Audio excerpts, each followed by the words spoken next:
दुनिया में बहुत सी सुपर पावर्स गुजरी हैं, लेकिन जो एक multi ethnic large scale proper super power थी वो शायद दुनिया में पहली ईरान ही। मतलब हिस्ट्री हमें ये बताती है कि ये जो ईरान वाला खित्ता है ये सरप्राइज देने की इसमें मसला ये है कि हिस्ट्री पढ़ते नहीं, और जो पढ़ते हैं वो हिस्ट्री से सबक हासिल नहीं करते। ये वॉर ऑफ कारा है अकेली काफ़ी है ईरानियों का, पर्शियंस का एटीट्यूड बताने के लिए इसराइल को और जो इन्वेडर्स हैं उनको।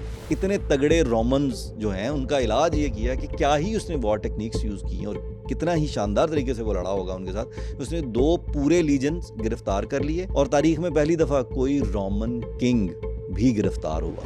जो दुनिया का पहला फर्स्ट बिल ऑफ राइट्स था वो पर्शियंस ने दिया था। It was Cyrus the great. तो ये इजराइली जो आज पर्शियंस पे अटैक कर रहे हैं, ईरानियों के ऊपर दुश्मनी का इजहार कर रहे हैं और हर हद तक जा रहे हैं, आपको अंदाजा है कि इनका सेकंड टेंपल किसने तामीर किया?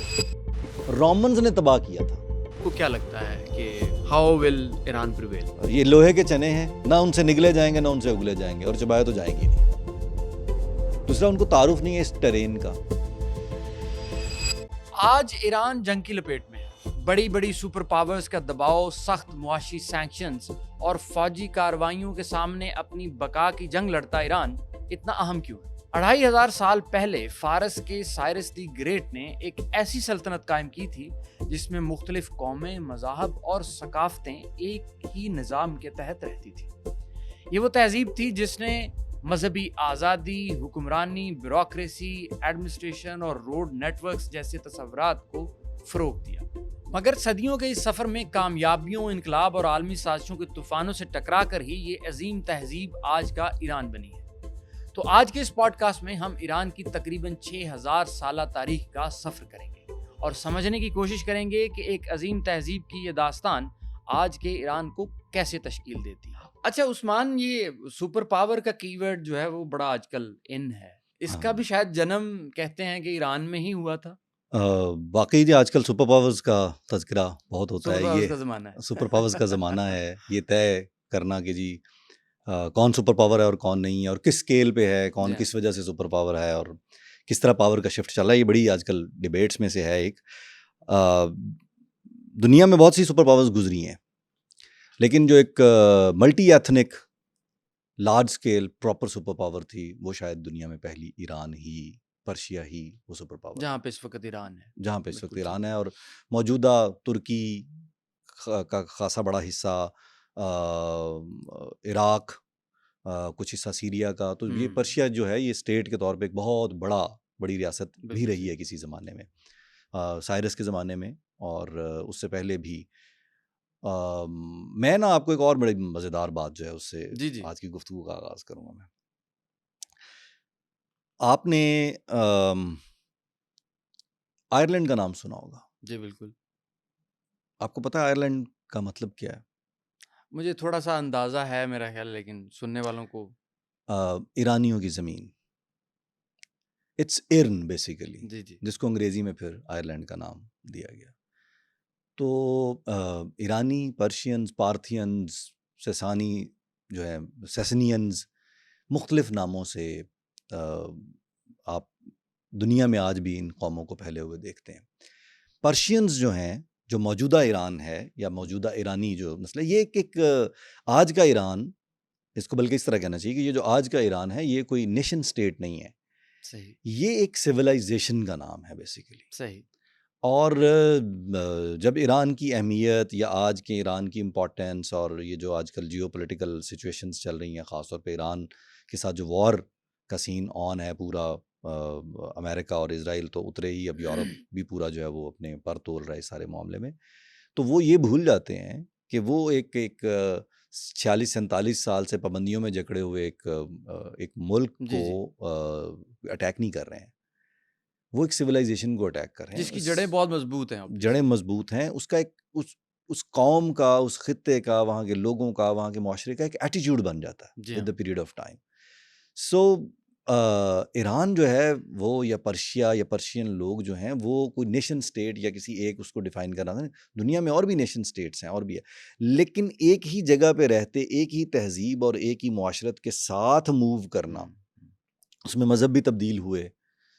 ज़रतश्त जी हाँ।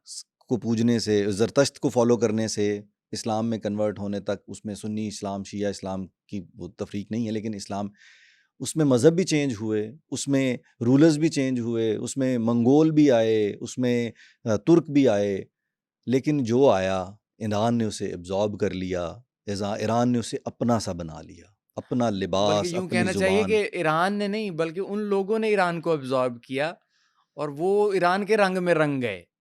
ईरान के रंग में रंग है तो फिर ईरान ने एब्जॉर्ब कर लिया ना उन्हें अपने अंदर, अच्छा चलें समो ऐसे लिया। कह लें, ऐसे कह लें। वो मैं उसको लार्जर स्केल पे देखता हूँ पर्शिया सही। को। ये बात आपकी ठीक है कि जी उन्होंने ईरान को अपने ऊपर रंग ओढ़ लिया, लेकिन ईरान या पर्शिया या उस कल्चर, उस सोसाइटी, उस खित्ते, उस मुआशरत में कुछ ऐसा था, हम्म, कोई इतना उसकी स्ट्रेंथ, उसकी उसकी गहराई, उसकी रूट्स इतनी मजबूत थी कि सिकंदर आजम आता है तो वो भी यहाँ से हुकूमत करने के ढंग सीख के साथ लेके जाता है। बिल्कुल और सही। सिकंदरिया के नाम से एक शहर आबाद होता है तो उसका नाम तब्दील नहीं किया जाता। जब सिकंदर आजम वापस चला जाता है या रोमन्स वहाँ से पसपाई इख्तियार करते हैं तो उसका नाम सिकंदरिया ही रहने देते हैं वो। बिल्कुल सही। तो जो सुपर पावर की बात है ना, जी सुपर हाँ, पावर बनने के लिए सिर्फ मिलिट्री माइट नहीं चाहिए होता। सही। सुपर पावर बनने के लिए हिस्ट्री, डेप्थ, एटीट्यूड, कल्चर, वो सब कुछ मिल के बनाता है। सही। एम्पायर्स ऐसे ही नहीं बनती। पहले किसी खित्ते, किसी मुल्क, किसी स्टेट का एम्पायर बनना ज़रूरी है जो कंप्लीटली इंडिपेंडेंट मूव कर सके। बिल्कुल ठीक है। तो अगर कोई मुल्क जो है वो किसी और मुल्क के साथ ट्रेड किए बगैर मूव नहीं कर सकता तो वो कैसी एम्पायर? अगर किसी को अपनी पूरी खुराक पैदा नहीं कर सकता तो वो कैसी एम्पायर? अपने लिए, अपने लोगों के लिए ज़रूरत की चीज़ें बेसिक पूरी नहीं कर सकता तो वो कैसी एम्पायर? तो अब आप ज़रा दुनिया पे नज़र दौड़ाएं कि पूरी दुनिया में कौन सा मुल्क है जो 100% इंडिपेंडेंटली मूव करता है? बहुत थोड़े ममालिक ऐसे हैं। जी हाँ, बिल्कुल ऐसे ही है। Iran is one of them. उनकी सारी डेवलपमेंट आज भी वो इंडिजिनस है। इंडिजिनस है, बिल्कुल ठीक बात। वो खुराक अपने लिए खुद पैदा करते हैं, वो उनके वाटर रिजर्वायर्स उनके लिए अपने लिए काफ़ी हैं, वो ऑपरेट इस तरह करते हैं कि वो सिंगल यूनिट के तौर पे मूव कर सकते हैं। तो वो जो बात है ना, सुपर पावर होने के लिए सिर्फ आपके पास ज़्यादा असलहा होना, ज़्यादा बड़ी इकोनॉमी होना इज़ नॉट इम्पॉर्टेंट। उसके लिए एक एटीट्यूड होना, उसके लिए आपका इंडिपेंडेंट होना बहुत इंपॉर्टेंट। और हम देख रहे हैं जैसे ये हालात जंग के जी आगे हाँ, बढ़ रहे हैं तो उसका वो फ़र्क वाज़ेह होना शुरू हो गया। बिल्कुल प्रोफेसर ऐसे ही वो। जियांग भी यही बात करते हैं ना जी अपनी हाँ, गुफ्तगू में, बहुत सारे जो प्रेडिक्शंस जिनकी बड़ी मशहूर हुई हैं, जी, जी, वो जो प्रेडिक्टेबल हिस्ट्री के नाम से जिनका चैनल है, वो यही बात करते हैं कि ये जैसे जैसे आप इस कॉन्फ्लिक्ट में उतरते जाएंगे आपको अंदाजा होना शुरू होगा कि डेप्थ, ये यूएसए, ये इसराइल, ये जो रियासतें हैं यूरोप की, इनकी डेप्थ कैसी, वो जो हमारा केस है जो जी हमेशा हाँ, हम बात करते हैं, बिल्कुल। तो वो डेप्थ यहाँ पे नजर आना चाहिए। तो वो डेप्थ पर्शिया में, ईरान में, इनमें वो बहुत ज़्यादा है। 6000 साल की एक सॉलिड तहजीब, उसके बाद जो है वो सिर्फ 2500 साल पीछे जाएं आप, यानी वहाँ पे ये बात करना जो है, हमारे यहाँ तो ये नहीं, हम पाकिस्तान 1947 में बना जी, हमारी उम्र अभी 100 साल भी, 100 बरस भी नहीं। आप इमेजिन करें 6000 बरस, हाँ।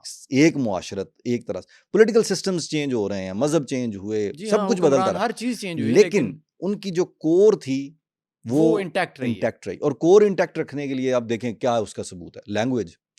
इवन दो 1979 का जो इनकलाब ईरान है, उससे पहले की जो शायरी है, जो नसर है, जो नज़्म है, जो लिटरेचर है, उसमें और बाद के लिटरेचर में आपको फ़र्क नज़र आएगा एक एक थॉट का, लेकिन लैंग्वेज तो वही है, लैंग्वेज वही है, बिल्कुल ऐसे। ग्रामर भी वही है, लिबास भी वैसा ही है। बल्कि ये तो आज की बात है, शायद हाफिज़ की लैंग्वेज भी तो वही है जो अभी तक जी, चल रही मैं है। यही कहना चाह रहा था कि आपको इतना सा फ़र्क ज़रूर महसूस होगा, लेकिन 6000 साल में लैंग्वेज नहीं हिली अपनी जगह से। बिल्कुल ठीक।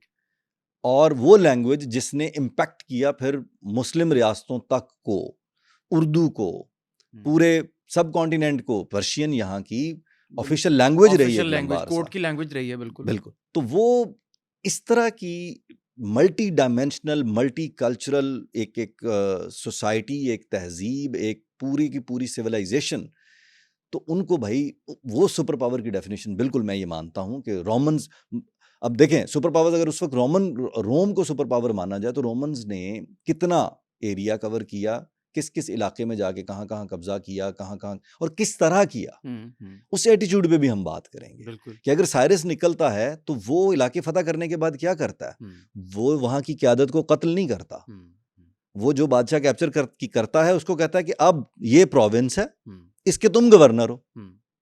अच्छा, मैं इसी तरफ आने लगा था कि जो आपने जो बात की उससे मैं जो एक चीज़ अखज़ कर पाया हूँ वो ये है कि सुपर पावर वो है जो एक लार्ज पॉपुलेशन को, दुनिया को बैनुल-अक़वामी तौर पे वो इम्पैक्ट करे। ठीक है? वो लोग उससे असरअंदाज़ हों, तो वो सुपर पावर है। जी तो ये जो है ना जवाद, सुपर पावर की डेफिनेशन मैं वही बात कर रहा हूँ कि ये डिपेंड करता है आप किस तरह देख रहे हैं, मैं किस तरह देख रहा हूँ, लोग और कोई किस तरह उसको देखता है। आप बिल्कुल ठीक कह रहे हैं। मेरे नज़दीक सिर्फ मिलिट्री माइट होना या जी मैं जंगी तौर पे बहुत मजबूत मैं हूँ। आपकी वो बात बिल्कुल समझ गया हूँ। मेरा जो सवाल था जी वो ये था कि जो पर्शिया जिसको हम सुपर पावर, पहली सुपर पावर कह रहे हैं, उसने दुनिया को कैसे-कैसे इम्पैक्ट किया? उसने दुनिया को क्या-क्या चीज़ें जो हैं वो दी, जिसकी वजह से हम उसे सुपर पावर कह सकते हैं? अच्छा, आपने कहा जी दुनिया को ईरान ने, फारस ने, पर्शिया ने क्या दिया, क्या-क्या चीज़ें दी, जी अब हाँ, उन पे हम बात कर रहे हैं। तो तर्ज़ हुकूमत जो है, उनके बनाए हुए सिस्टम्स जो हैं, उनसे ना सिर्फ यूनान मुतासिर हुआ, उन्होंने बहुत सारी चीज़ें अडॉप्ट की, सही। रोम मुतासिर हुआ। ख़ास तौर पे जब मुसलमानों ने, जो मुसलमानों का गोल्डन एरा है, जी हाँ, जब हज़रत अबू बकर सिद्दीक़ रज़ी अल्लाह ताला अन्हु ने लश्कर सेंड किए, एक जो है वो रोमन एम्पायर थी। रोमन एम्पायर का जो एज था उसकी तरफ, और दूसरा पर्शियन एम्पायर का एज, और दोनों तरफ से फतूहात के ज़रिए वो ज़मीन शामिल होना शुरू हुई उसके अंदर। तो अरब जो है वो तो नबी करीम सल्लल्लाहु अलैहि वसल्लम और दीन के आने से पहले, दीन इस्लाम के आने से पहले तो कभी भी एक जगह एक बैनर के नीचे इकट्ठे नहीं हुए थे। हाँ, उन्होंने वो तो तो इतनी बड़ी हुकूमत कभी देखी नहीं, देखी नहीं। की नहीं। तो वो तो सरदारों की शक्ल में, कबीलों की शक्ल में जी बसते थे हाँ, और ऑपरेट करते थे जी, अपने उस सहरा में। लेकिन जब ये फतूहात इस्लाम के झंडे के तले सब जमा हुए और एक तरफ से रोमन एम्पायर के हिस्से जो हैं वो इस्लामी रियासत में शामिल होने शुरू हुए, दूसरी तरफ से पर्शियन यानी ईरानी जो रियासत के हिस्से थे वो इस्लामी रियासत के अंदर शामिल होने शुरू हुए, तो अब उनको ऑपरेट भी तो करना है। हुँ, तो वो ऑपरेट करने का निज़ाम जो है, हमारे पास उस वक्त मुसलमानों के पास 2 ऑप्शंस थे कि या तो पर्शियन सिस्टम्स को अडॉप्ट करें सही, या रोमन्स को अडॉप्ट करें। बिल्कुल तो सही। उस वक्त पूरे के पूरे ब्यूरोक्रेटिकल स्ट्रक्चर्स जो हैं वो रोमन्स के बने हुए ऑपरेट किए मुसलमानों ने। ना सिर्फ यूनानियों ने अडॉप्ट की, रोमन्स ने अडॉप्ट की, मुसलमानों ने अडॉप्ट की।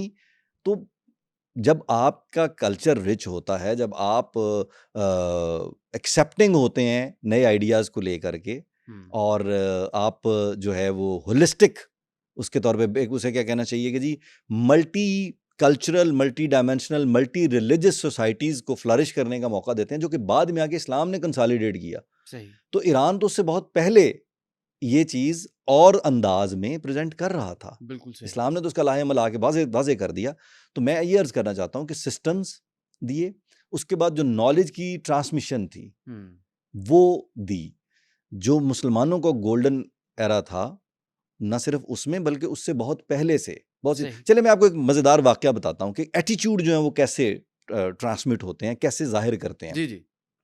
मैं आपको एक बड़ा मज़ेदार वाक़या बताता हूँ। जी, जी। शाहपुर नामी एक पर्शियन किंग है, जो 260 एडी में एक सीरियन रोमन यानी Syrian by nationality, blood line से सीरियन, और रोमन एक एम्परर जो है उसके साथ किसी कॉन्फ्लिक्ट में वो शुरू होता है सिलसिला हुँ, झड़पों का, और सही। लेटर ऑन जो है वो गॉर्डियन द थर्ड के साथ शाहपुर द फर्स्ट जो है इनकी आपस में लड़ाई होती है, लड़ाई मुठभेड़ होती है, हो जंग जाती है। होती है। सही, मुठभेड़ नहीं होती, बाकायदा एक जंग होती है। सही। और उस जंग में शाहपुर इतनी बुरी तरह शिकस्त देता है हुँ, गॉर्डियन को कि वो मारा जाता है, वो सरेंडर करते हैं, और सरेंडर करने के बाद, रोमन सरेंडर करने के बाद ये कमिट करते हैं कि हम एनुअली आपको इतना लमसम गोल्ड जो है वो दिया करेंगे, सही। सालाना उसके तौर पे, उसे क्या कहना चाहिए, टैक्स के तौर पे या किसी भी ठीक है। फॉर्म में, बस हम आपसे लड़ नहीं सकते।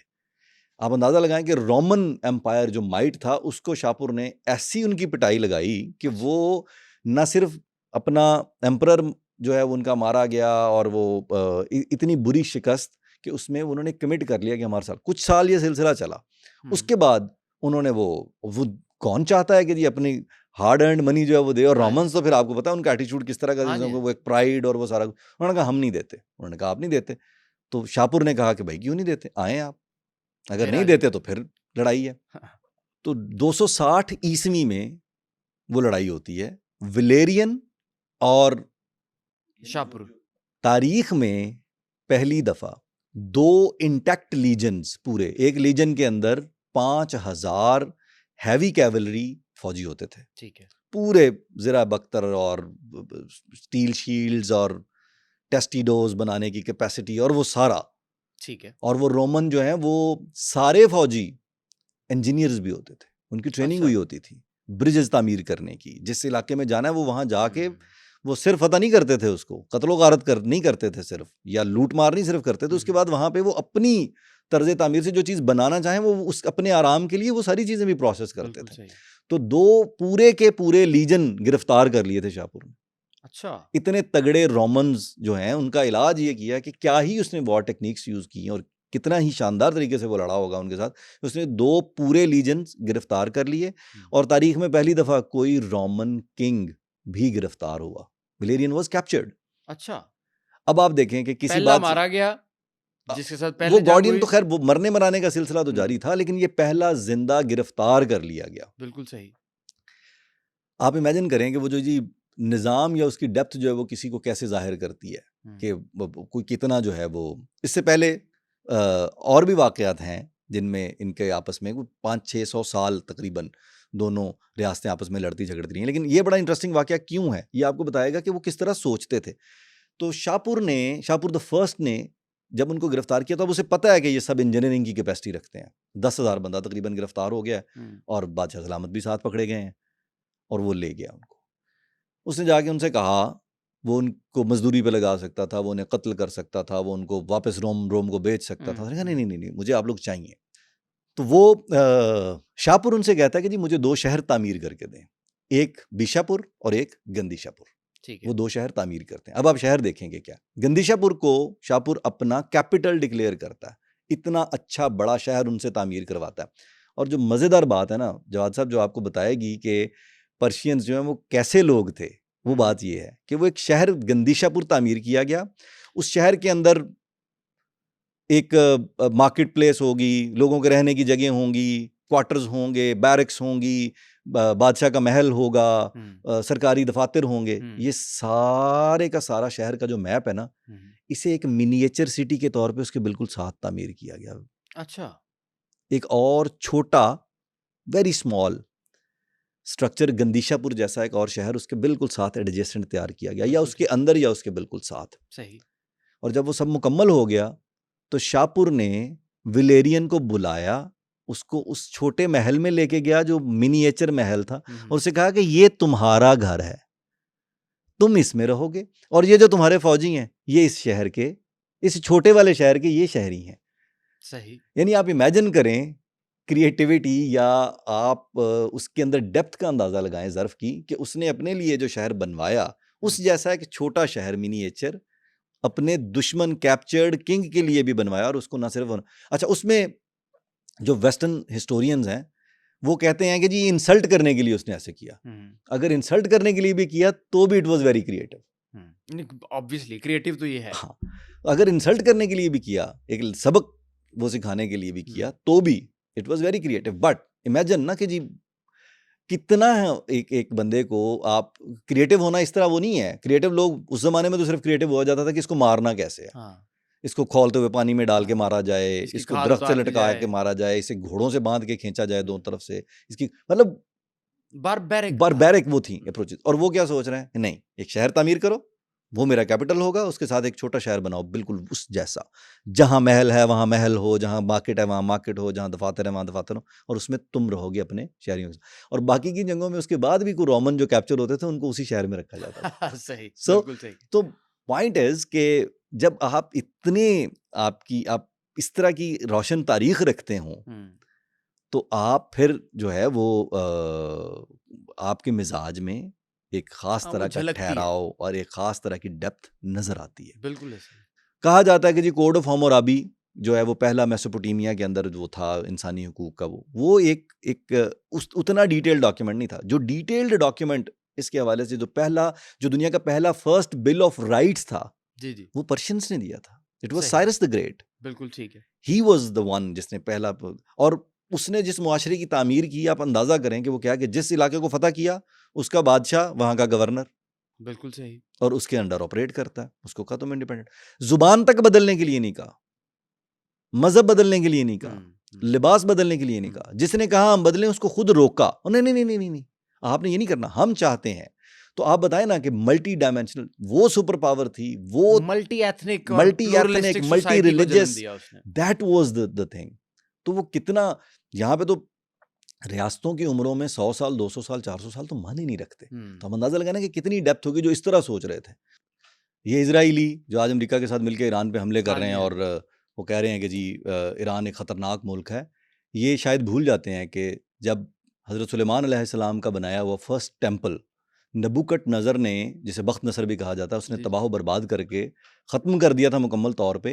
तो it was Cyrus the great, Persian king था, जिसने जब बेबीलोन फतह हुआ और ये पूरा इलाका उसके सल्तनत का हिस्सा बना, तो उसने कहा कि जी हम मल्टी रिलीजन, तमाम तरह के मज़ाहिब जो हैं उनको रहने की इजाज़त देते हैं, ना सिर्फ रहने की इजाज़त देते हैं और मज़हब प्रैक्टिस करने की इजाज़त देते हैं, बल्कि अगर आपकी मजहबी इबादत गाहें जो हैं, अगर आपकी मजहबी इबादत गाहें जो हैं वो तामीर होनी है या उनकी मुरम्मत होनी है या उनकी केयर करनी है, तो वो भी स्टेट देगी। वो भी स्टेट उसकी जिम्मेदारी उठाएगी, स्टेट उसके लिए फंड्स देगी। सही।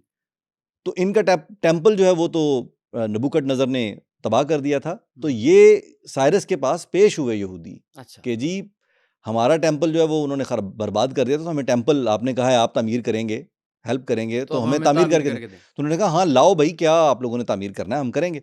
तो ये जो ओरिजिनल टेम्पल के मैप या उसके जो जो निशानदेही थी उससे कई गुना बड़ा नक्शा या उस जमाने के मुताबिक जो भी उसकी डिपिक्शन थी वो लेके चले गए, जिसको देख के बाकायदा तौर पे साइरस ने कहा कि ये तबाह किया उसने, तो इसका तो नामो निशान भी नहीं रहा अब। तो ये तो एक माउंटेन है पूरा ह्यूमन मेड। उन्होंने कहा जी बस यही है। अब वो बीच में तो डंडी अपनी मार रहे थे रिवायती जो वो करते हैं, कि उन्होंने जो असल साइज था उससे बड़े साइज का एक टेम्पल जो है वो उसका नक्शा दिया। सही। तो साइरस ने बाकायदा अपने ब्यूरोक्रेट्स को रवाना किया। उसने कहा अच्छा अगर ये बनाना है तो उसके लिए दुनिया में तो फिर एक ही लोग हैं जो इतने बड़े इंजीनियर्स हैं। तो उसने इजिप्ट में अपने इन ब्यूरोक्रेट्स में से अपनी एक टीम को रवाना किया, जिन्होंने जाके वहाँ से उन लोगों को एंगेज किया। सही। फंड्स सरकार ने दिए, जिसकी मुखालफत भी की गई विद इन ठीक है। द गवर्नमेंट, और ह्यूज फंड्स के साथ इजिप्शियन जो पिरामिड्स बनाने का तजर्बा रखने वाले इस तरह के इंजीनियर्स थे, सही, उन्होंने आके सेकंड टेम्पल तामीर किया। और सही। वो सेकंड टेम्पल जिनके साथ आज मिलके ये मुसलमानों के और फ़लस्तीनियों के और ईरानियों के खिलाफ लड़ रहे हैं ना, क्रिश्चियंस, रोमन्स ने तबाह किया था। सही। और रोमन्स ने सिर्फ तबाह नहीं किया था, एक साइड नोट के तौर पे यहूदियों का यरूशलेम में दाखिला भी बैन था। ये तो हज़रत उमर रज़ी अल्लाह ताला अन्हु ने जब फतह किया तो उन्होंने पहुंच के पूछा कि यरूशलेम में नज़र क्यों यहूदी नहीं कहाँ आते? हैं, वो क्यों नहीं है यहाँ पे। ये उनके लिए भी मुकद्दस जगह है, ये शहर उनके लिए भी उतना मुकद्दस है जितना मुसलमानों के लिए, क्रिश्चियंस के लिए और यहूदियों। उन्होंने कहा जी वो यहूदियों पर तो हमने पाबंदी लगाई हुई है। तो हज़रत उमर रज़ी अल्लाह ताला अन्हु ने हुक्म दिया कि नहीं, यहाँ पे कुछ फैमिलीज़ जो हैं उनको ला के आबाद किया जाए, यहूदी फैमिलीज़ को। बिल्कुल तो सही। पहला, और वो विजिट भी कर सकते हैं, हम्म, वो विजिट भी कर सकते हैं, वो आके रह भी सकते हैं। बिल्कुल सही। तो ये सारी बातें जो हैं वो फिर भूल जाते हैं आज के ज़माने में पहुँच के, जी ये हाँ। कॉन्फ्लिक्ट्स और इस तरह की। तो वापस आते हैं उस नुक्ते पे कि जी it was Cyrus the great जिसने सेकंड टेम्पल की ना सिर्फ तामीर के लिए फंड्स दिए, अपनी टीम्स के जरिए इंजीनियर्स एंगेज करके दिए, बनवा के दिया वो टेम्पल। मतलब आज के बरक्स उस वक़्त की जो सुपर पावर थी, वो इस्तिबदाद पे नहीं खड़ी थी। वो एग्जैक्टली, वो प्लूरल सोसाइटी की प्लूरल बुनियाद सोसाइटी, ये उसने सिर्फ रखी। जो है वो लाठी के भैंस से रिश्ते वाली कहानी नहीं थी कि जी बिल्कुल चूंकि सही। मेरे पास लाठी है तो भैंस मेरी है, और वो भैंस जो है वो दूध भी मुझे देगी, उसको चारा कोई और डालेगा। हाँ, नहीं, वो चारा डालने का इंतजाम भी करते थे। बिल्कुल सही, बिल्कुल सही। अच्छा, जैसे आपने बयान किया कि बहुत सारे यकीनन इस जो खित्ता है पर्शिया का, इसने बहुत सारी फ़तूहात देखी। कभी जो है वो रोमन्स अटैक कर रहे हैं, तो कभी अरब्स अटैक कर रहे हैं, कभी तुर्क सल्तनतें कायम हो रही हैं, कभी मंगोल्स जो हॉर्स बैक पे आ रहे हैं और वो तहस-नहस कर रहे हैं। तो ईरान, ये जो फ़ारस की जो पर्शिया है सारा, इसने अपनी शनाख्त बरकरार फिर कैसे रखी होगी? सबसे पहले तो ये कि ये रिजिड इस मामले में नहीं थे, ये कुछ बुनियादी उसूलों के मामले में रिजिड ज़रूर थे। हुँ, मिसाल के तौर पे मंगोल अगर आए हुँ, तो यहाँ आके वो इसका हिस्सा बन गए। हुँ, उसमें इतनी डेप्थ, उसके अंदर इतनी एक्सेप्टेंस, हुँ, उसके अंदर इतनी खूबसूरती मौजूद थी लोगों के हुँ, अंदर कि दे यूज्ड टू अडैप्ट। हुँ। और देखें मंगोल ही मुगल हैं जो बाद में यहाँ जी, से जी। पर्शिया से उठ के जी सब हाँ। कॉन्टिनेंट में आए और उन्होंने आके यहाँ हुकूमत बनाई। चुगताईज जिनकी हुकूमत यहाँ भी रही, अफ़गानिस्तान में भी रही, जी वो हाँ। भी चगुताईज जो हैं वो मंगोल ही हैं। जी हाँ। वो पर्शिया में आने के बाद कन्वर्ट हुए। तो Persia, Iran, this region, it always had this you know this depth, this beauty in their region, कि वो वहाँ पे लोग जो आए वो आ गए। वो और उनके होके रह गए। इस्लाम का तो फ़लसफ़ा थोड़ा मुख्तलिफ था ना। इस्लाम तो था ही इस पे कि जी बुनियादी उसूल जो हैं वो दुरुस्त होने चाहिए। निज़ाम जो है वो उसका बुनियाद जो है वो अल्लाह ताला से जुड़ी है, कुरान से जुड़ी है, रसूलुल्लाह सल्लल्लाहु अलैहि वसल्लम की उसवा से जुड़ी है।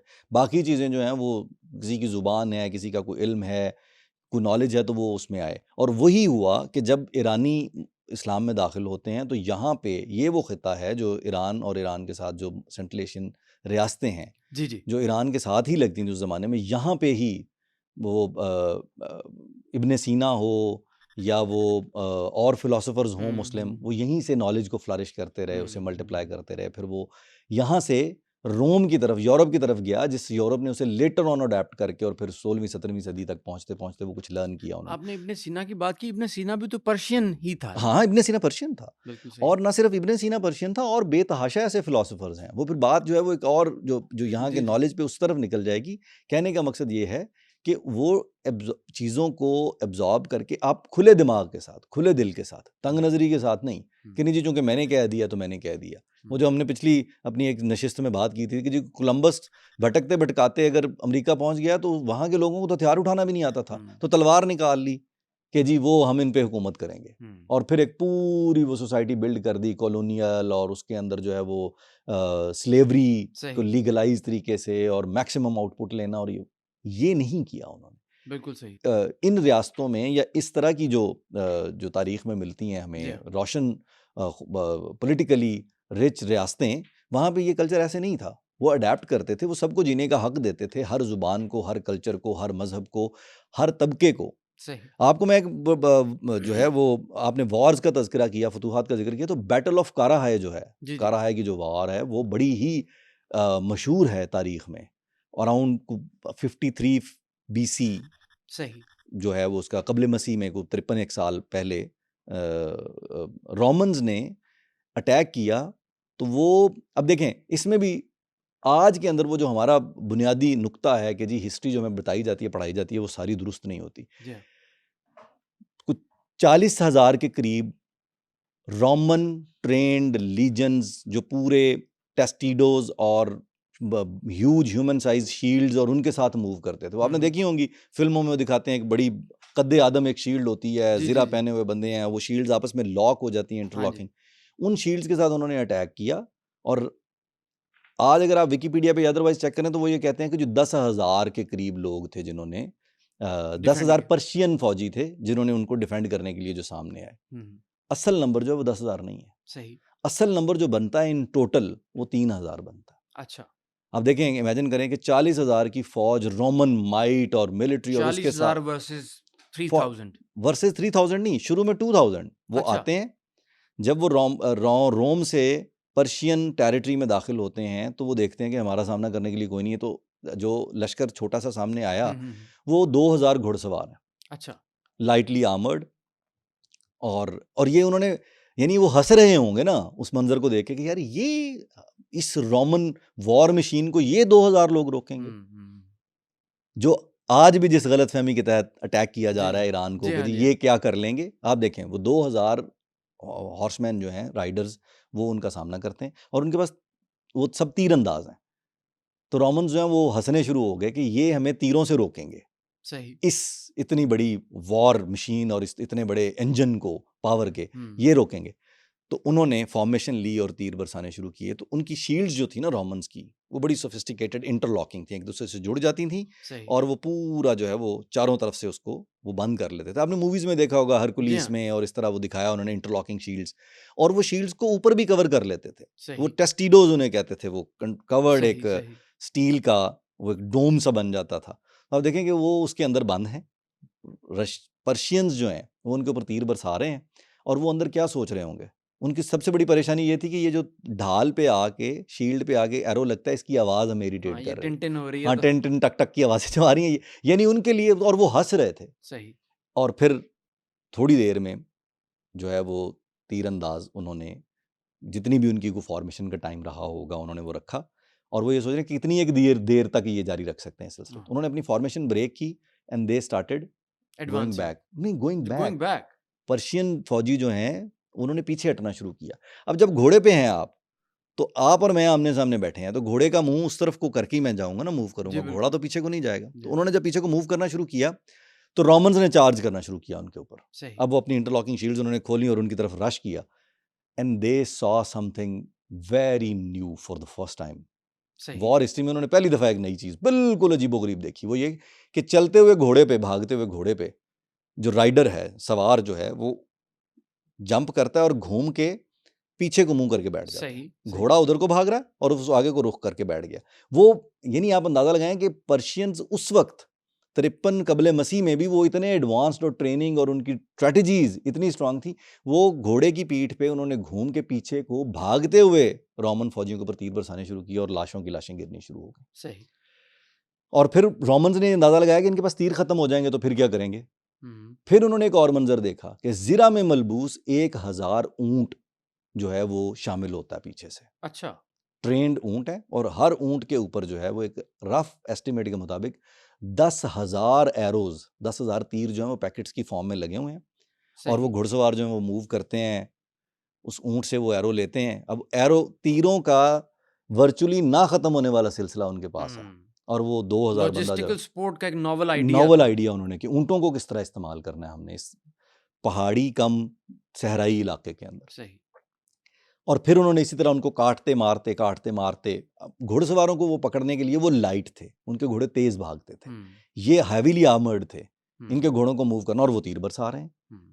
और इनके लिए जो है वो कोई सोल्यूशन नहीं है सिवाय इसके कि ये ब्लॉक्स में रुक रुक के उन पे अटैक करें। हम्म। फिर कुछ वक्त के बाद जब ये सिलसिला जंग का जारी रहा, तो कुछ 2 दिन 4 दिन, तो सिर्फ 1000 और ताज़ा दम फौजी शामिल हुआ उस दस्ते के अंदर जो हैवीली आर्मर्ड थे। रोमन्स ने हिस्ट्री में पहली दफा कैटाफ्रैक्ट्स की शक्ल देखी। कैटाफ्रैक्ट घोड़े को जब जिरा में मलबूस घोड़ा जिरा बख्तर के अंदर बंद यानी बंदे तो पहनते थे आर्मर स्टील का, घोड़े को पूरे का पूरा स्टील का आर्मर पहनाया हुआ है, उसको ना तीर लग सकता है ना तलवार लग सकती है। तो घोड़ा इस तरह ट्रेंड है कि वो उस वेट के साथ अपने राइडर का वेट भी उठा रहा है और वो मूव कर रहा है। और जो बंदा ऊपर बैठा हुआ है उसने भी जिरा पहनी हुई है। तो एक प्रैक्टिकल टैंक बिल्कुल सही। जो मूव कर रहा है, सिर्फ 1000 बंदा वो दाखिल होता है। और उस वॉर का नतीजा पता क्या था? 40,000 में से 20,000, जो लोएस्ट एस्टिमेट भी है उसके मुताबिक भी 20,000 फौजी रोमन मारा गया। सही।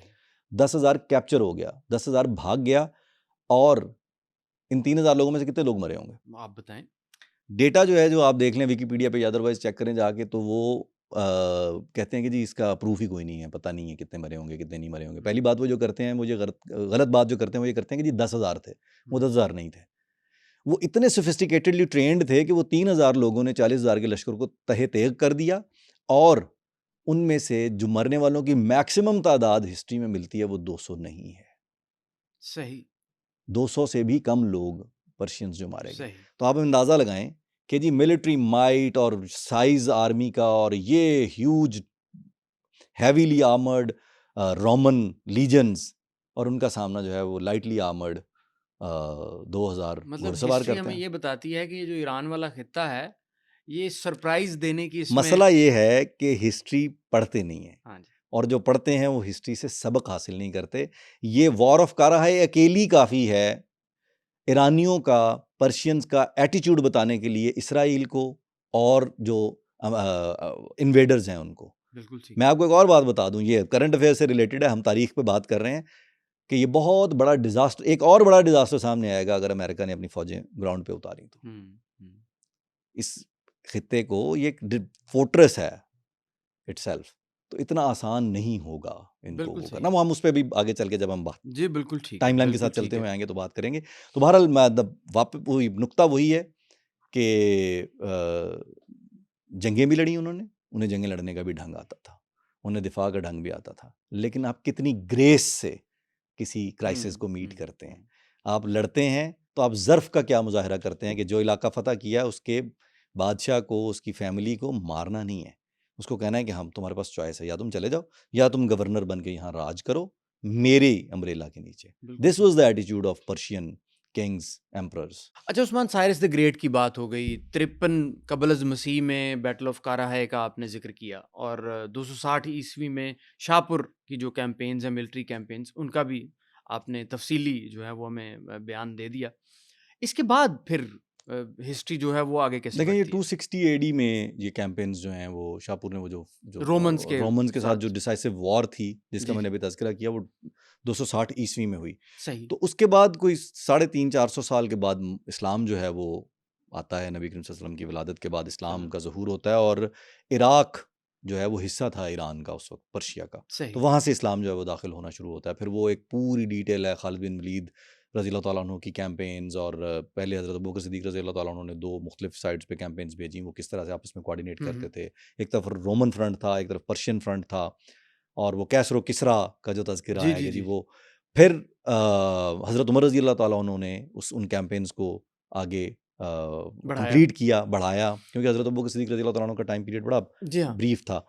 और फिर उसमें यरूशलेम भी फ़तह होता है, उसमें इराक फ़तह होता है, उसमें सीरिया फ़तह हो जाता है। ये सारे इलाके जो हैं ये आहिस्ता-आहिस्ता फ़तह होके इस्लामी रियासत का हिस्सा बनने शुरू होते हैं। तो इस्लाम वहाँ से जो है वो पर्शिया के में अंदर आया। दाखिल होता है ठीक और है। फिर सेंट्रल एशियन रियासतें ये ताशकंद, बुखारा जो आज मौजूदा उज़्बेकिस्तान, जी, जी। ताजिकिस्तान, तुर्कमेनिस्तान है, यहाँ से पूरा वो एरिया कवर करते हुए ईरान जो है वो भी उसका हिस्सा बन जाता है इस्लामी रियासत का। और बिल्कुल ना ठीक। सिर्फ हिस्सा बनता है, फिर वो इसके अंदर कंट्रीब्यूट करता है इस्लाम की जो गोल्डन एज है उसके अंदर पॉलिटिकल स्ट्रक्चर्स बनाने में, सही। ब्यूरोक्रेटिकल स्ट्रक्चर्स और जो जो उनकी फाइंडिंग्स थी, जैसे पहले भी अर्ज़ किया मैंने कि अरब जो हैं वो तो कबीलों की शक्ल में जी, जी, बसते थे, बिल्कुल, उस तरह बिल्कुल। कंबाइंड बड़ी एम्पायर्स की शक्ल में मूव नहीं करते थे।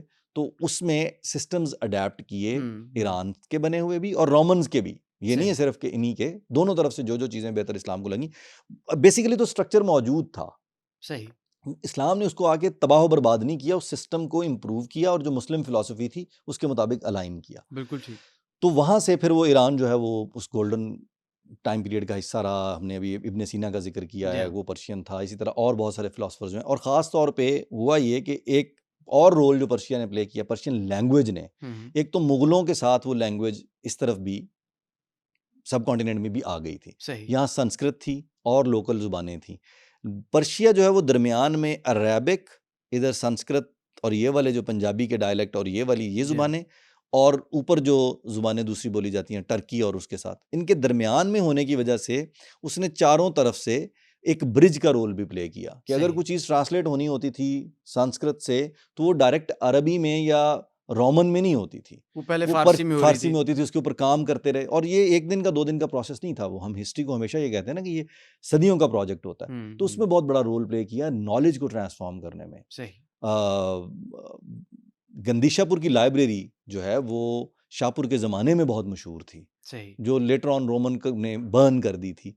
तो वो लाइब्रेरीज़ को बिल्ड करना, कि किताब के कल्चर को प्रमोट करना, किताबें जो हैं वो बाज़ारों में बाकायदा उनकी नुमाइशें लगती थीं। सही। ये सेंट्रल एशियन रियासतों में इस्लामिक गोल्डन एरा में। तो उनमें पर्शियन में, अरेबिक में, इन ज़ुबानों में तो पर्शियन लैंग्वेज का अपना एक बहुत बड़ा बड़ा रोल रहा इस पूरे खित्ते को बिल्कुल निट ठीक। करने में। आज देखें ना बिल्कुल हम ठीक। उर्दू में बहुत सारी जो टर्म्स हैं, वो वो यकीनन हम फ़ारसी की फ़ारसी हैं। की इस्तेमाल करते हैं हम। जी हाँ।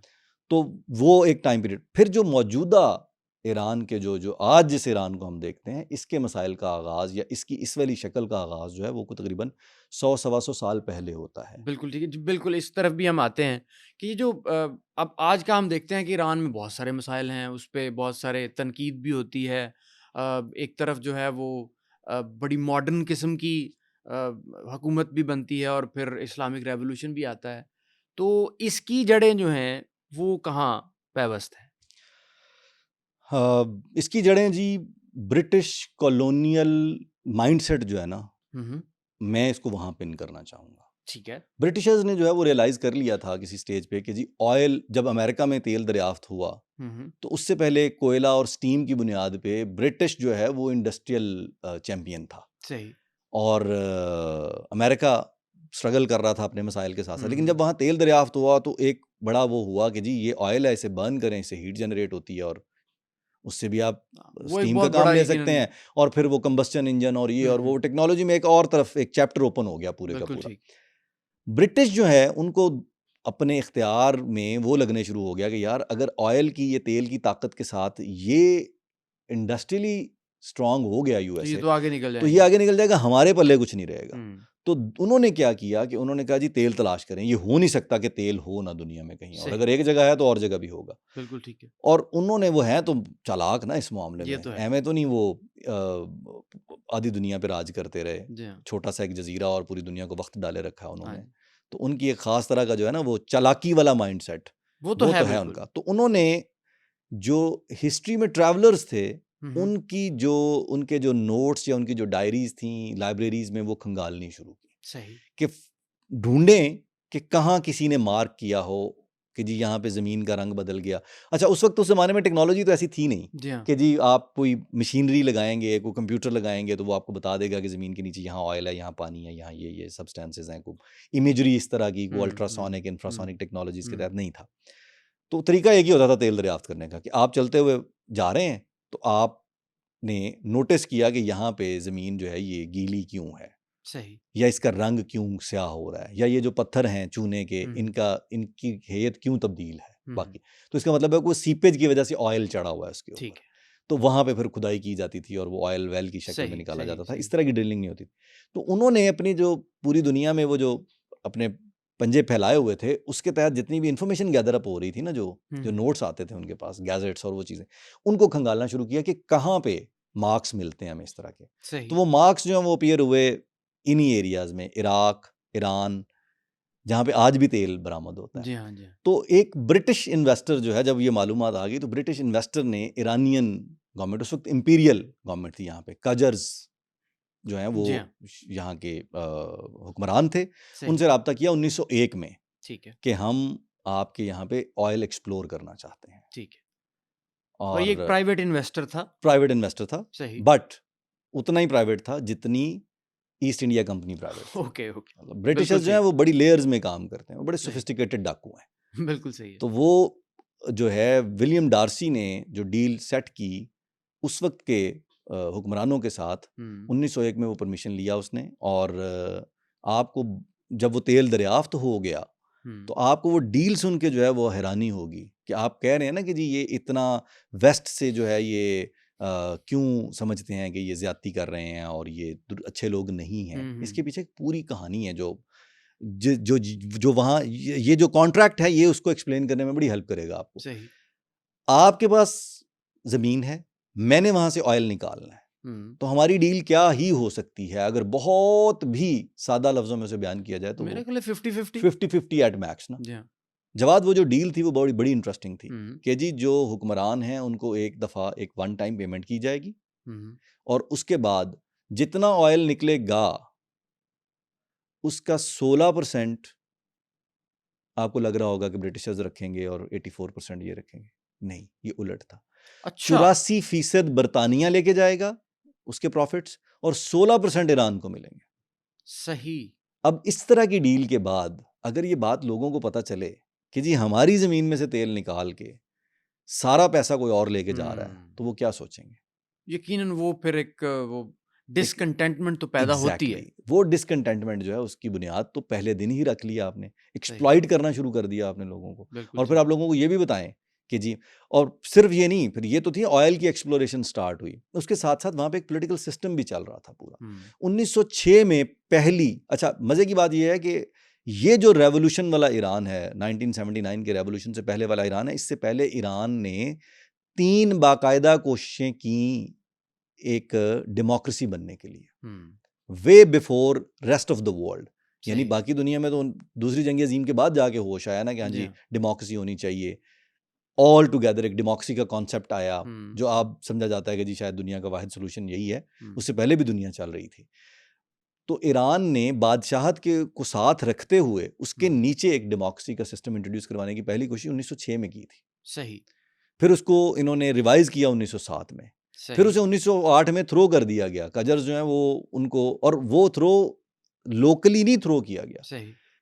वो जो कॉन्स्टिट्यूशनल अटेम्प्ट थी 1906 का जो कॉन्स्टिट्यूशन था, जो डेमोक्रेसी लाने की कोशिश थी, उसमें इख्तियारात लोगों के इलेक्ट किए हुए मेंबरान के पास जा रहे थे, जिससे खदशा पैदा हो गया था ये जो तेल की तकसीम है इसका क्या बनेगा।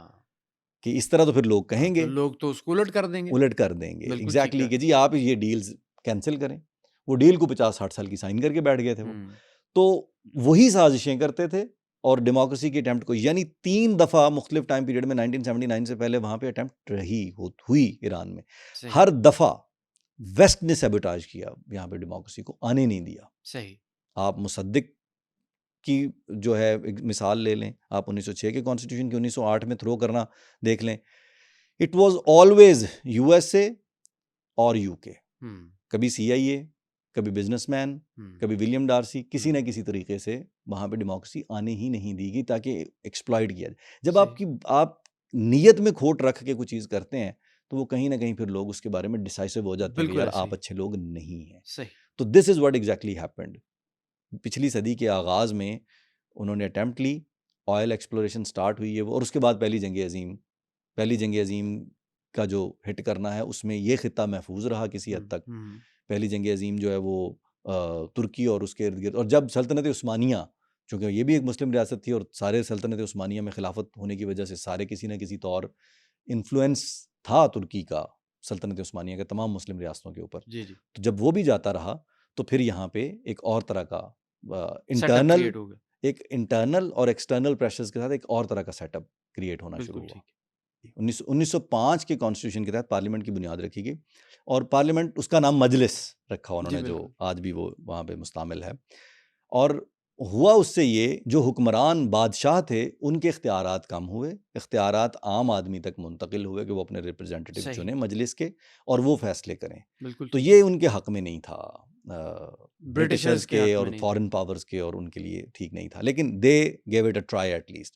सही। तो 1906 से 1911 तक ना 5 साल ये चलता रहा, उसमें रिवीजन भी हुई, उसमें बहुत सारी चीज़ें और हुई, लेकिन लेटर ऑन उसको, उस अटेम्प्ट को सैबोटाज करने में कामयाब हो गया वेस्टर्न ब्लॉक। सही। वो कजर्स जो हैं वो उसी तरह उसको ऑपरेट करते रहे, लेकिन कजर डायनेस्टी की फौज में एक फौजी अफसर जिसका नाम रज़ा शाह पहलवी था, वो कजर्स को थ्रो आउट कर देते हैं और हुकूमत पे कब्जा कर लेते हैं। ठीक, कू हो जाता है। कू हो जाता है, और उस कू के नतीजे में रज़ा शाह पहलवी जो है वो इख्तियार उनके पास चला जाता है सही। पूरी रियासत का। वो मुल्क को चलाना, वो शाह ऑफ ईरान बन शाह जाते ऑफ ईरान के तौर पे अपनी जो है वो पहलवी डायनेस्टी कह लें उसको, उसकी जी। बुनियाद वो रख देते हैं। कजर्स को उस पिक्चर में से निकाल दिया जाता है। सही। तो Reza Shah Pahlavi as king of Iran उसको किंगशिप के तहत लेके चलना शुरू करते हैं। तो कजर डायनेस्टी जो है उसका अख्तिताम होता है 1925 में, जब रज़ा शाह पहलवी कू के ज़रिए पावर में आके उनको फेंक देते हैं और ख़ुद शाह ईरान के तौर पे इंस्टॉल हो जाते हैं, पावर संभाल लेते हैं। वो शाह ईरान के तौर पे मुल्क को रन करना शुरू करते हैं। 1925 से लेकर के ये सिलसिला फिर अगले 15-16 साल जारी रहता है। 1941 में एंग्लो रशियन, नॉर्थ से रशिया इन्वेड करता है, साउथ से जो है वो एलाइड फोर्सेस वो दाखिल होती हैं, और उस वक्त तो रशियन भी एलाइड फोर्सेस का हिस्सा था। तो एलाइड फोर्सेस दोनों तरफ से जब उस पर हमलावर होती हैं, ईरान में दाखिल हो के कंट्रोल संभालती हैं, तो रज़ा शाह पहलवी को फोर्स किया जाता है कि उसको एब्डिकेट करके उसका बेटा जो है उसको, और शायद इसकी भी वजह ये थी कि रज़ा शाह पहलवी जो थे वो शायद वेस्ट के साथ उतने अलाइंड नहीं थे, तो ये वेस्ट का ख्याल था कि उनका बेटा जो है वो जरा मॉडर्न जी आउटलुक के साथ। जी बिल्कुल वो अगेन देखें, उनका इंटरेस्ट था कजर्स के साथ। उन्होंने 1906 के कॉन्स्टिट्यूशन को नल एंड वाइड करवा के कजर्स को बिठाए रखा। बिल्कुल ठीक। उनका इंटरेस्ट था रज़ा शाह पहलवी के साथ, उन्होंने कू करवाया। वो कू वैसे बैठे बैठे अंदर से नहीं हुआ, जी बिल्कुल। उसके लिए माहौल बनाया गया, जो चीज़ें की गई वो पूरी कोशिश साथ में लगी हुई थी, और पीछे पावर वही थी, ऑयल की पावर और रीजन में ताकत हासिल करना। जी। और इस रीजन का आगे चल करके आपको अंदाज़ा होगा, जो रज़ा शाह पहलवी के साहबजादे हैं, मोहम्मद रज़ा पहलवी के ज़माने में, कि ये एरिया कितना इंपॉर्टेंट हो गया था, वो भी अंदाज़ा होगा हम जब उस पर बात करेंगे। तो उनको जब ये लगा कि रज़ा शाह पहलवी जो है वो उस तरह से वेस्ट के साथ अलाइंड नहीं है, उतने मॉडर्न नहीं है, या उस तरह से हमारी ज़रूरत के मुताबिक एक्ट नहीं कर रहे हैं, तो उसको बेटे से ही थ्रो आउट करवा दिया, एब्डिकेट करवा के बेटे को शाह के तौर पे इंस्टॉल कर दिया 1941 में। अच्छा, अब मज़ेदार बात ये है कि 1941 में मोहम्मद रज़ा पहलवी इख्तियार में आके बैठते हैं शाह ईरान के तौर पे। तो देखें लोग जो हैं वो कितने, कैसी सिविलाइजेशन या किस तरह के लोग हैं कि still they go for another attempt on democracy. अच्छा। हाँ जी, दोबारा फिर ये कोशिश की गई। 1951 में मोहम्मद मुसद्दिक प्राइम मिनिस्टर के तौर पे इलेक्ट हुए।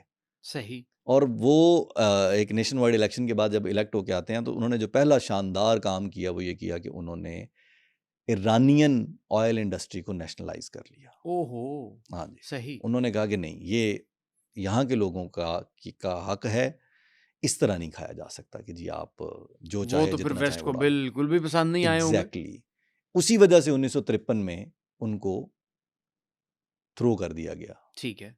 और थ्रो करके दोबारा मोहम्मद रज़ा पहलवी को ज़्यादा बाइख्तियार तरीके से वो कहा गया कि जी आप बैठें। सही। और मज़े की बात यह है कि Mohammad Mosaddegh was a very sharp guy. Hmm, जब पहली दफ़ा कू की जो जो अटेम्प्ट थी जिसमें उसको थ्रो किया गया, उससे पहले एक और अटेम्प्ट भी ली थी। CIA was the backbone of that whole plan. अच्छा। हुआ ये ना कि दूसरी जंग अजीम के बाद यूरोप को तो मार पड़ी, एलाइड फोर्सेस को बहुत ज़्यादा, को महफूज रहा तो वो USA था। America was far away. ठीक है ना, वो एक सिर्फ पर्ल हार्बर के वाक़े के अलावा तो उस तरह कोई नहीं मिलता ना कि जो बहुत बड़ा को इंसिडेंट हुआ, वो भी जापानीज के यहाँ कॉन्सेप्ट है मर जाने का, और वो समझते हैं कि जी हम, लेकिन पर्ल हार्बर के अलावा तो कोई बहुत बड़ा अटैक USA पे तो उस तरह हुआ नहीं, क्योंकि वो दूर ही इतना था। लेकिन USA ने बॉम्बर्स और वो सारे कर करके अटैक पूरा, तो जितनी फाइनेंशियली इंफ्रास्ट्रक्चर वाइज मार यूरोप को पड़ चुकी थी, उसके बाद नया चौधरी जो इलाके का खिते का निकल के आया वो USA था, और रशिया किसी हद तक साथ में सेकंड पावर के तौर पे, क्योंकि वो भी दूर और डिस्टेंट होने की वजह से हिटलर उस तरह से वहाँ नुकसान नहीं पहुंचा, नुकसान वहाँ भी बहुत हुआ था यूरोप के साथ जुड़े हुए होने की वजह से। तो वो अमेरिका जो है वो 1950 से 51 तक ये तय कर चुका था कि अब दुनिया में इजारादारी मेरी होगी। तो CIA वाज सो एक्टिव, और वो डिफरेंट ऑपरेशंस हो रहे थे। ये देखें ना, उसी सिलसिले की कड़ी है ये कि जी हमने ईस्ट में किस तरह से इख्तियारात बनाने हैं। यहाँ मोहम्मद मुसद्दिक को थ्रो किया जा रहा है, मोहम्मद रज़ा पहलवी को इख्तियार दिया जा रहा है। थोड़े अरसे बाद 10 साल के अंदर अंदर ही वो वियतनाम में पंजे गाड़ते हैं, वहाँ पे फौजें उतार देते हैं कि हमने चाइना पे भी ध्यान रखना है, हमने जापान और इस तरफ पूरे इस खिते को भी। तो वो सिर्फ वो कर रहे थे कि पूरी दुनिया पे ना चारों तरफ एक साइड पे हम बैठे हुए हैं, बाकी जो दुनिया का जो मेजर पोर्शन है वहाँ एशिया में सब कॉन्टिनेंट की दोनों साइडों पे, यहाँ पे अपनी अपनी हम वो इजारादारी जो से कायम अपना करें, इन्फ्लुएंस क्रिएट करें। तो उस इन्फ्लुएंस के तहत जब 1951 में डेमोक्रेसी स्टोर करने की कोशिश करता है ईरान, तो 1953 में CIA साजिश करके उसे थ्रो कर देते हैं। और पहली साजिश में तो ये भी बड़ी इंटरेस्टिंग एक बात है कि मोहम्मद मुसद्दिक को गिरफ्तार करने के लिए जो फौजी साहिबान जिनको तैयार किया था CIA ने, वो गिरफ्तार करने के लिए आए। उन्होंने आगे मुसद्दिक को कहा कि जी आप अंडर अरेस्ट हैं। उसने कहा नहीं, मैं नहीं, आप अंडर अरेस्ट हैं। और जो बेलें लगी हुई थी ना घर की बाड़ उस महल की, उसके पीछे से और फौजी निकल आए जिन्होंने उनको पीछे से घेरा हुआ था। तो वो ही वाज अ शार्प गाय। उसने इस चीज ये भी यानी एक अटेम्प्ट उसने नाकाम भी की थी, लेकिन फिर दूसरी अटेम्प्ट में CIA केम विक्टोरियस और मुसद्दिक को थ्रो कर दिया गया और मोहम्मद रज़ा पहलवी। प्रॉब्लम जो असल में था वो ये नहीं था, वो तो डेमोक्रेसी गई, इलेक्टेड प्राइम मिनिस्टर गया, जो नेशनलाइज्ड ऑयल की वो थे प्लान्स वो गए, उन्होंने मोहम्मद रज़ा पहलवी को बाइख्तियार किया और गेस्टापो के लेवल की पुलिस स्टेट क्रिएट की ईरान के अंदर। सही। वो जो है ना कि ईरानी लोग आज इस तरह से क्यों सोचते हैं, ये सारी चीजें उनकी मेमोरी में हैं। सवाक नामी जो पुलिस का निज़ाम था ईरान के अंदर, सीक्रेट पुलिस का और ऑपरेटिंग पुलिस का, और लोगों को उठाया जा रहा है, लोग गायब हो रहे हैं, it was one of the most horrible police states in the history. सही। वो लोगों की मेमोरी से वो चीजें नहीं जाती। वो फिर जो है वो अब चूंकि वक्त हमारे करीब है तो हम तारीख में अब सुनते रहते हैं बहुत सारी चीजें, वो फिर ऑपरेट होना शुरू हुआ, उन्होंने ऑपरेट होना शुरू किया उन्होंने।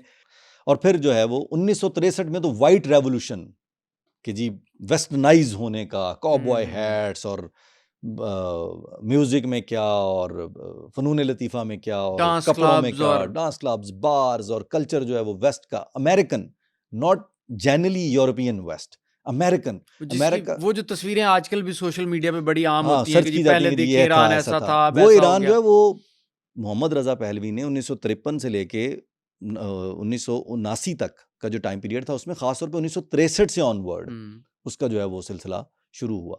और अब एक कल्चर है, वो एक मुस्लिम रियासत है, वहाँ का एक तारीखी बैकग्राउंड है, वहाँ का एक वेदर है, एक एनवायरनमेंट है, एक हिस्ट्री है। आप उस पर ज़बरदस्ती एक वेस्टर्न कंट्री का जो है कल्चर सिर्फ इसलिए इंजेक्ट किए जा रहे हैं कि जी आपको बहुत पसंद है, तो वो आहिस्ता आहिस्ता सप्रेशन। फिर आपने एक पुलिस स्टेट है और वेल्थ की डिस्ट्रीब्यूशन फिर जस्टिफाइड नहीं है, टॉप टू बॉटम उस तरह से वो नहीं है, ग्रास रूट्स तक नहीं आ रही, वो ऊपर ही ऊपर वो अपने अपने और मोनार्की है जनरली, तो Yeah. जब बादशाह सलामत जो कह देंगे वो ठीक है। तो दैट वाज, ये बड़ी वजूहात बनी कि ईरानी जो हैं वो फिर उन्होंने कहा नहीं, ऐसे नहीं, हम ये नहीं चलने देंगे। वो देखें बार बार बार बार किस तरह वो अटेम्प्ट्स लेते रहे हैं डेमोक्रेसी के लिए, सिस्टम्स को एक, ये नहीं हुआ कि जी बस बैठ गए हैं ठंडे होकर चुप करके बैठ गए हैं। वो जागे हुए लोग और वो समझते हैं कि जी हमें फाइट करना चाहिए अपने हुकूक के लिए, और वो फिर सिलसिला जो है हमारे सामने So they have always been a vibrant society. Yes they were. अच्छा, अब हम देखते हैं कि 1979 में फिर इनकलाब आता है और मोहम्मद रज़ा पहलवी को भी थ्रू आउट कर दिया जाता है। लेकिन जवाद साहब बात बड़ी संजीदा है, लेकिन मैं कहे बगैर रह नहीं सकता। थ्रू आउट क्या किया, हजरत अपना जहाज खुद उड़ा के लेके गए थे। अच्छा, वो पायलट भी थे। नहीं पायलट भी थे, लेकिन थ्रू आउट तो ये ना कि आप, मैं बादशाह होने का ये फायदा तो होता है ना कि आपके पास भागने के लिए जहाज भी होता है, आप अपना जहाज उड़ा के जा भी सकते हैं बिल्कुल और खुद सही। भी उड़ा सकते हैं अगर आपको, आप मुल्क पूरे के बादशाह रहे हो तो सही, सही। ठीक है। वो 79 में रेवोल्यूशन के नतीजे में सेल्फ एग्जाइल में चले गए कि जी मैं अगर यहाँ सही। रहा तो मारा जाऊंगा, और ये अच्छा मोहम्मद रजा पहलवी के ज़माने में ये ज़रूर हुआ कि जी वेस्टर्न कल्चर भी आया, उसके साथ साथ इंडस्ट्रियलाइजेशन स्टार्ट हुई, यहाँ पे प्रोडक्शन स्टार्ट हुई, और जो है वो एजुकेशन का सिस्टम जो है उसे वेस्ट के साथ अलाइन करने की भी पूरी कोशिश की गई। सही। उस सिलसिले में देखें कोर्स क्या पढ़ाया जाएगा ये तो एक और चीज़ है, लेकिन इंफ्रास्ट्रक्चर डेवलप हुआ, एजुकेशन का बिल्कुल ठीक। इंफ्रास्ट्रक्चर और एक्सपैंड हुआ। सही। फिर डिफरेंट तरह के मॉडर्नाइजेशन प्रोग्राम्स हैं जिनमें यही जो अभी आप बात कर रहे थे कि डांस क्लब्स भी खुल रहे हैं ये और वो।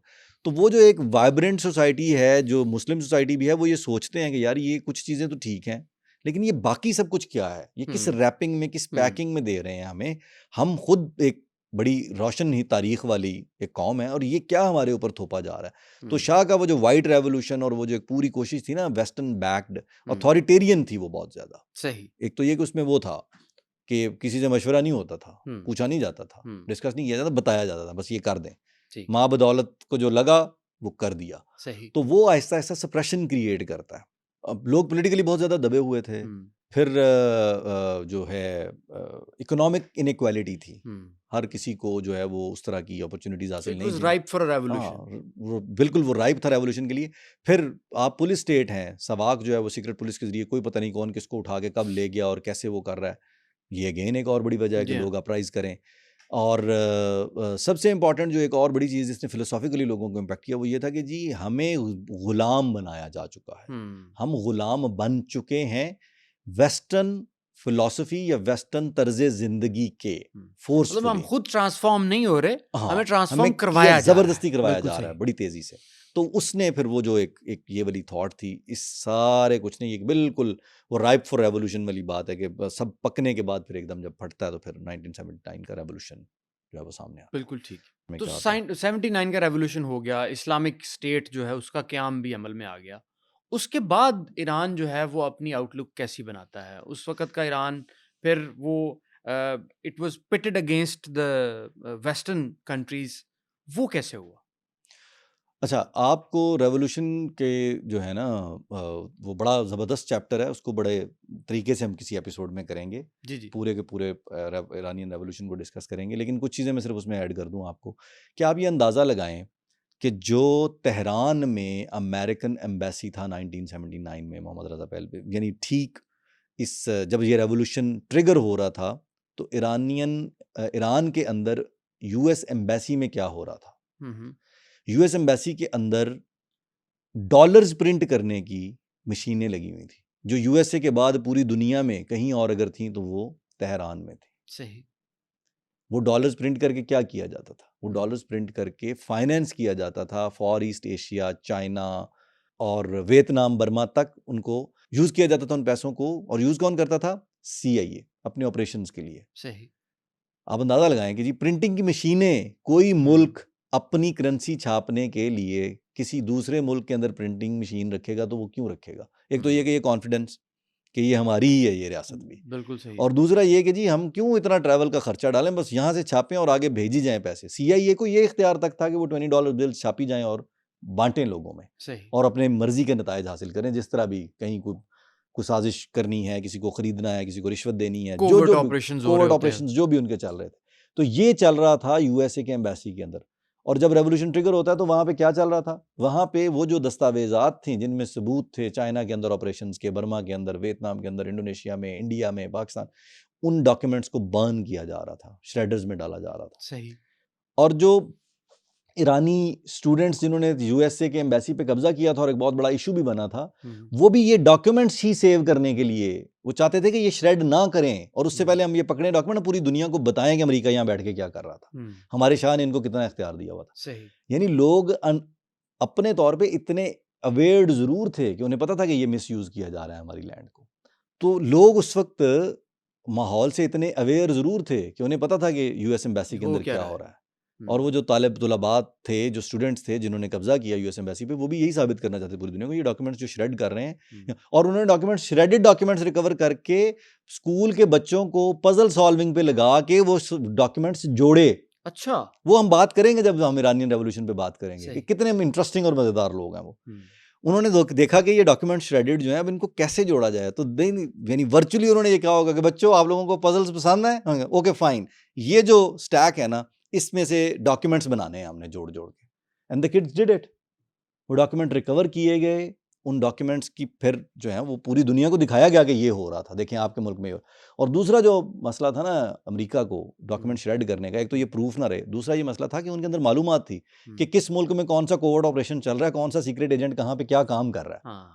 तो वो मालूमात सारी सरफेस हो जाती, उनका बना बनाया पूरा स्ट्रक्चर जो है वो बर्बाद हुआ। सही। तो वो फिर दोनों तरफ से वो जो है उनको वो भी फिर गुस्सा निकालना कहीं ना कहीं तो होता है ना कि जी आपने बना बनाया सिस्टम हमारा बर्बाद कर दिया। तो वो फिर इसको बड़ा इशू बनाया गया कि जी तालिब इल्म जो हैं, तुलबा जो हैं, इन्होंने वो कैप्चर कर लिया और यरगमाल बना लिया वगैरह वगैरह। वो हम उस पर डिटेल में बात करेंगे। बाहर क्या बात ये है कि पीपल वर अवेयर कि वहाँ क्या चल रहा था, और they felt ignored, they felt insulted, they felt marginalised कि यार ये हमारे साथ ज्यादती है कि किसी और मुल्क का ही हम खेल खेली जा रहे हैं पूरी दुनिया में। हमारी अपनी शनाख्त है, हमारा अपना मजहब है, हमारी अपनी रिवायात हैं, ये क्या है जो। तो वो सारी चीज़ें इकट्ठी होकर रेवोल्यूशन जो है वो उसमें आ गया। और अमेरिका से नफरत की एक वजह ये भी थी कि वो मोनार्की को सपोर्ट किए जा रहा है बाहर बैठ के, अपने इंटरेस्ट को सर्व किया जा रहा है, सेल्फिशनेस का मुजाहरा किए जा रहा है। तो वो ये तय हुआ कि जी इस सारे ये जो ईवल का नेक्सस है ये शाह और यूएसए की मिली भगत है। बिल्कुल ये हमारे हुकूक मार रहे हैं, ये हमें हमारा पैसा हम पे नहीं लग रहा, हमारी लैंड जो है वो यूज़ की जा रही दूसरों के अगेंस्ट। और उसके नतीजे में फिर जो है Ruhollah Khomeini as leader appear हुए और उन्होंने उस रेवोल्यूशन के नतीजे में फिर वहाँ पे एक पूरा इस्लामिक सिस्टम, इस्लामिक रेवोल्यूशन, मतलब वो जो हम बिल्कुल वो साइरस द ग्रेट और वो कहाँ सारी जो जहाँ जहाँ से हम हिस्ट्री से गुजरे हैं, जहाँ वो जो हम सेल्फ अवेयरनेस है पर्शिया के लोगों की, वही सेल्फ अवेयरनेस इस वक्त उनको वेस्ट के खिलाफ खड़ा करती है। देखें आप कितने मुल्क हैं दुनिया में कि जो इतनी पाबंदियों में, जो इतनी सख्तियों में इंडिजिनसली सब कुछ कर रहे हैं, और क्या कर रहे हैं वो कि जी उन्होंने वक्त डाल दिया पूरे वेस्ट को, अमेरिका और इसराइल को, सिर्फ अपनी मिसाइल टेक्नोलॉजी में, ड्रोन टेक्नोलॉजी, रॉकेट टेक्नोलॉजी से। ठीक है नहीं है उनके पास उतनी स्ट्रांग एयरफोर्स, लेकिन उन्होंने जो अपना सोचा, वो जो है ना भेड़ चाल के चक्कर में कि जी हम ये भी बनाएं, उससे भी खरीद लो, उससे भी खरीद लो, नहीं, उन्होंने अपनी कैलकुलेशन निकाली कि हमें क्या चीज़ें सूट करती हैं। हम अग्रेसर तो हैं ही नहीं, हमने डिफेंस पे खेलना है, हमारी टेरिटरी इस तरह की है, हमारा इलाका खिता ऐसा है, हमें किस किस से खतरा हो सकता है, वो सारी कैलकुलेशन निकाली उन्होंने और उसके मुताबिक उन्होंने प्रिपरेशन की। तो कितनी दुनिया में कितने और मुल्क हैं जो इस तरह इंडिपेंडेंटली वो कर सकते हैं, और कितने नहीं मिलती जी, और कितने मुस्लिम मुल्क हैं। हमें तो बिल्कुल, मैं ये समझता हूँ कि जी ये उनकी हिम्मत है कि वो इतने प्रेशर के बावजूद, इतनी सारी पाबंदियों के बावजूद, they not only survived 46 year, 46 साल हो गए हैं, हर तरह की पाबंदियां उन पे लगाएंगी, हर तरह का इल्ज़ाम उन पे लगाया गया। तो वो जो डेप्थ है ना तारीख, अपनी हिस्ट्री, गोल्डन टाइम पीरियड, ये वो सारे को जहन में रख के वो मूव करते हैं। तो इसका मतलब है अभी भी अच्छा, इसका ये मतलब कतई नहीं है कि दुनिया में और कोई कौम ऐसी नहीं है। मुश्किल वक्त पे हम भी बड़ा बिहेव करते हैं कुछ और तरह से डिफरेंटली, लेकिन उन पे तो मुश्किल वक्त चला जा रहा ना, मुसलसल लंबा है। हम पे तो कभी आएगा तो पता चलेगा। बिल्कुल ऐसे ही, या आया जब ये 2025 में तो साबित किया पूरी कौम ने कि किस तरह इकट्ठे हैं। तो वो तो उस कांस्टेंट प्रेशर के अंदर से गुजर रहे हैं। तो वो आपकी बात ठीक है कि 6000 साल की तारीख को लेकर के वो उन्होंने कुछ जो लर्निंग्स, फाइंडिंग्स हैं उनको अप्लाई भी करते हैं वो। तो उसके ये हुआ कि जी 79 के रेवोल्यूशन में फिर मोनार्की ख़त्म हो गई सही और इस्लामिक रिपब्लिक के तौर पे ईरान पॉलिटिकल सिस्टम जो है ना वो फिर इस्लामिक रिपब्लिक के सही तौर पे उसको इंट्रोड्यूस किया। जो रूहुल्लाह खुमैनी थे वो सुप्रीम लीडर के तौर पे और उनके नीचे फिर एक प्रेसिडेंट हैं, फिर पूरी मजलिस है, वज़रा हैं, हर चीज़ है और लोग इलेक्ट करते हैं उनको। वो जो नीचे से ऊपर तक का सिस्टम था ना जिसमें एक डिस्टेंस क्रिएट हो गया हुआ था, वो कवर किया उन्होंने सही और एक अपना पॉलिटिकल सिस्टम जो है वो इस्लामिक आइडियोलॉजी के नीचे उसको अप्लाई किया और वो एक इस्लामिक रिपब्लिक के तौर पे सामने आया लोगों के, जो कि डेमोक्रेटिक भी है और जो जो उनकी डेमोक्रेटिक भी है और इस्लामिक जो वैल्यूज़ हैं उनके साथ भी चलती है। जिस तरह हम पाकिस्तान में यहाँ पे इस्लामिक रिपब्लिक ऑफ पाकिस्तान है, वो बिल्कुल सही इस्लामिक रिपब्लिक ऑफ ईरान के तौर पे बिल्कुल सही दुनिया के नक्शे पे उभरे और वो उन्होंने अपना वो काम किया। ठीक है कि वो बहुत सी चीज़ों में कटे हुए, बहुत सारी चीज़ों में समझा जाता है कि उन पे पाबंदियाँ लगाई हैं या अंदर पाबंदियाँ हैं जी, इस चीज़ का हक नहीं, उस चीज़ का हक नहीं। लेकिन ये फैसला करना उस रियासत का, उस कैबिनेट का, उस पार्लियामेंट का अपना है। हम कोई नहीं होते ये कमेंट करने वाले कि भाई ईरान को ये करना चाहिए, वो करना चाहिए। जिस तरह हम ये इजाज़त नहीं देते ना जी हमें पाकिस्तान पे कमेंट, ये हमारा मसला है।